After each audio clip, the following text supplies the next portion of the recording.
আসসালামু আলাইকুম। ওয়ালাইকুম আসসালাম রহমতুল্লাহ বরকাত। আমার প্রশ্নটা হলো, ধরেন কোনো মহিলার সন্তান ধারণে অক্ষম, তারা কি সন্তান দত্তক নিতে পারবে?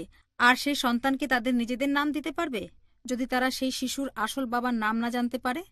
বোন প্রশ্ন করলেন যে কোনো মহিলা সন্তান জন্ম দিতে না পারলে কি তিনি দত্তক নিতে পারবেন, সেই সন্তানের কি নাম দিতে পারবেন?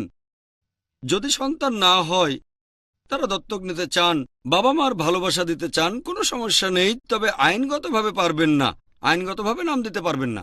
কারণ ইসলাম অনুযায়ী সেই শিশুর বাবা মা যারা আছেন তারাই থাকবেন, আপনি নাম দিতে পারবেন না। শিশুটাকে ভুল বোঝাবেন না। রোজ কিয়ামতের দিন সবাইকে পুনরুত্থিত করার পর তাদের বাবার নাম ধরে ডাকা হবে, তাকে আপনার পদবি দিতে পারবেন না। হ্যাঁ, সে আপনাকে মা বলে ডাকবে, সমস্যা নেই, আপনি তাকে ছেলে বলে ডাকবেন, সমস্যা নেই, অথবা বেটি বলে ডাকবেন, সমস্যা নেই, তবে তার নামটা এমন হবে না যে বিনতে অমুক তমুক অথবা ইবনে অমুক তমুক। যদি না জানেন তাহলে জানেন না, বলবেন আপনি জানেন না, তবে আপনারা নাম দেবেন না। তাদের মায়ের ভালোবাসা দেবেন, বাবার ভালোবাসা দেবেন, বেটা বেটি বলে ডাকেন, সমস্যা নেই, তারা মা বাবা বলুক, সমস্যা নেই, তবে আইনগতভাবে আপনারা নাম দিতে পারবেন না। সেই শিশুকে বলেন আমরা তোমার আসল বাবা মা নই। এমনটা করার বেশ কিছু কারণ আছে। হয়তো এখন সন্তান নেই তাই দত্তক নিচ্ছেন, কালকে আপনার সন্তান হলো, তখন সম্ভাবনা তো আছে। শিশুটাকে তো বলতে পারবেন না।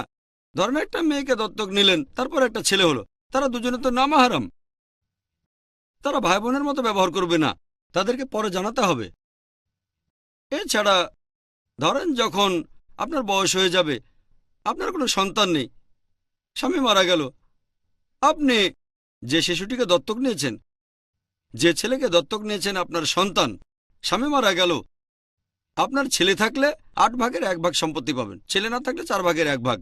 ধরেন দত্তক নিলেন আর স্বামী মারা গেল, আপনি 4 ভাগের 1 ভাগ সম্পত্তি পাবেন, কারণ সন্তান নেই। আইনগতভাবে দত্তক নিলে আপনি পাবেন 8 ভাগের 1 ভাগ, আপনার সাথে অবিচার হবে। আপনার স্বামী যদি কাউকে সম্পদ দিতে চান, এক্ষেত্রে ইসলামে অনুমতি দিয়েছে যে অংশীদার বাদে অন্য কাউকে সম্পদ দিতে চাইলে তাকে সর্বোচ্চ 1/3 দিতে পারেন। দত্তক নেন, নিজের নাম দেবেন না, তারপরে যদি তাকে সম্পত্তির অংশ দিতে চান 1%, 5%, 10%, সর্বোচ্চ 33% দিতে পারেন।